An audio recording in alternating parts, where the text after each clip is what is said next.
Nouvelle édition du Talk de Paris.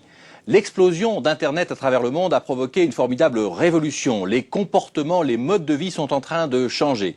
Et l'un des phénomènes les plus spectaculaires d'Internet, c'est sans doute le fantastique développement d'un site communautaire, YouTube, vous, télé. C'est assez facile à traduire. YouTube, où l'on peut consulter des vidéos et en télécharger librement. Chaque jour, des centaines de milliers de vidéos nouvelles sont téléchargées sur YouTube. Et notre invité, c'est donc l'un des 3 fondateurs de YouTube, Chad Hurley.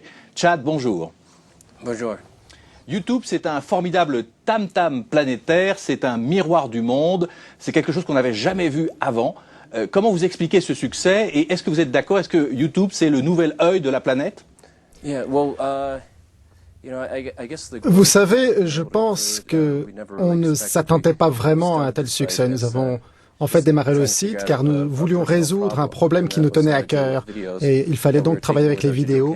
On prenait des vidéos avec nos téléphones portables et nos caméras numériques. Et depuis lors, c'est sur une lancée car nous avons pu obtenir certaines choses au bon endroit, au bon moment. Les gens avaient les propres connexions et pouvaient télécharger les contenus, avaient les propres outils pour créer le contenu. Et par conséquent, depuis lors, voilà, c'est aller bien au-delà du loisir.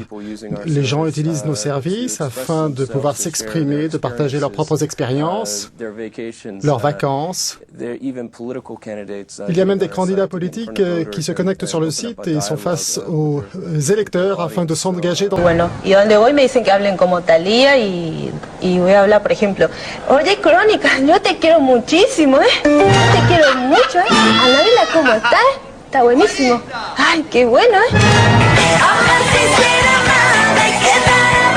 de vidéos, avec des centaines de millions de vidéos qui sont visionnées tous les jours sur notre site. Alors, vous avez été racheté par Google en 2006 pour une somme colossale, plus d'1 milliard d'euros, plus d'1,5 milliard de dollars. Est-ce que à 31 ans, quand on devient un jeune milliardaire comme vous, on arrive à garder les pieds sur terre? J'espère. J'espère, oui. Je pense que, en ce qui nous concerne, nous sommes tout à fait conscients de la chance que nous avons eue. Nous avons été au bon endroit au bon moment. Nous avons pu vraiment mettre sur pied une bonne équipe. Nous nous sommes bien amusés. Nous nous amusons lors de la définition de ce nouvel espace.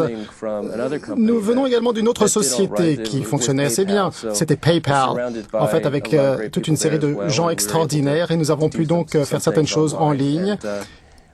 Voilà, on a essayé de faire des choses nouvelles. Nous essayons de trouver une solution qui pouvait épauler les gens, guider les gens, non pas dans l'espace de paiement, mais avec les problèmes. On voulait en fait aider les gens à résoudre un problème vidéo. Et voilà, nous sommes très reconnaissants de la position que nous détenons aujourd'hui. Des fondateurs d'Apple ou donc de Steve Jobs ou bien de Bill Gates qui étaient dans leur garage en train de faire de la mécanique ou de créer les nouveaux ordinateurs. Et vous, c'est vrai, vous étiez aussi au-dessus d'une pizzeria en train de travailler. C'est comme ça que tout a commencé. Vous pouvez nous raconter comment en fait YouTube a été créé? Oui, tout à fait. Donc avec quelques amis que j'avais rencontrés lors de ma vie précédente ou antérieure dans la société pour laquelle je travaillais, on était chez moi, on travaillait dans le garage un peu. Et voilà, on a obtenu notre premier bureau au-dessus d'une pizzeria. Et donc à partir de là, nous avions donc simplement un groupe de personnes, d'amis. Et voilà, nous avions un bon réseau de gens, je pense, et nous pouvions travailler ensemble. Et même avant le financement, les gens commençaient à travailler pour nous parce que bon, voilà, ils avaient un certain enthousiasme par rapport à ce que nous essayons de faire et ça a connu un certain succès. On ne connaissait rien à la vidéo à l'époque et comment ça fonctionnerait, le genre de fichiers dont on aurait besoin, etc.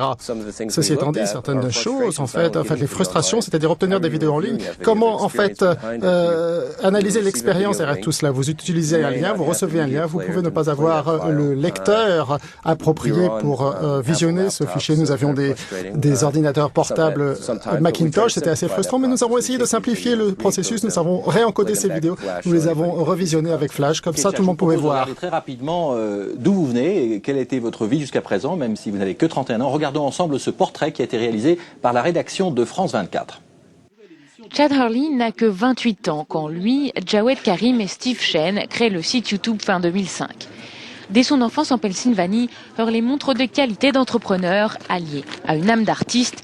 À 5 ans déjà, il vend ses dessins aux voisins dans le jardin de ses parents. Adulte, il part étudier le design à l'université de Pennsylvanie. Il fait ses premières armes en 1999 chez PayPal, le site de paiement en ligne racheté en 2002 par eBay. Envoyé en Californie, c'est là qu'il rencontre son futur partenaire, Steve Chen, avec qui il se lance dans l'aventure YouTube. Il y rencontre aussi sa future femme, la fille d'un entrepreneur bien implanté dans la Silicon Valley, James Clark. Basé en Californie, YouTube se consacre au partage de vidéos en ligne et connaît un succès fulgurant tout au cours de l'année 2006. En octobre de la même année, Chen et Hurley vendent le site au géant Google contre la somme impressionnante d'1,650 milliard de dollars. Ils deviennent du jour au lendemain milliardaires, mais souhaitent garder la direction de YouTube. Marié, père de 2 enfants, à 30 ans, Chad Hurley est toujours président du site, l'un des fournisseurs de vidéos en ligne les plus importants au monde. Tout cela, c'est arrivé entre 2005 et 2008, en moins de 3 ans. Vous n'êtes pas un peu effrayé tout de même par la vitesse des choses ? Eh bien, voilà, je suppose que c'est la toile, ce qu'elle nous apporte, c'est-à-dire les opportunités de tenter de nouvelles idées. Et voilà, les gens peuvent s'y connecter et peuvent connaître vraiment un grand succès. Voilà, au début de 2005, c'est quand on a commencé et nous avons passé quelques mois dans le développement de notre site avec nos propres ressources et d'ici, enfin, à la fin de l'année, ou plutôt au milieu de l'année, nous avons eu certains financements à partir d'une société capital risque et nous avons pu, à partir de là, embaucher davantage de personnes et atteindre l'étape supérieure. Voilà. Et tout cela, c'était assez progressif.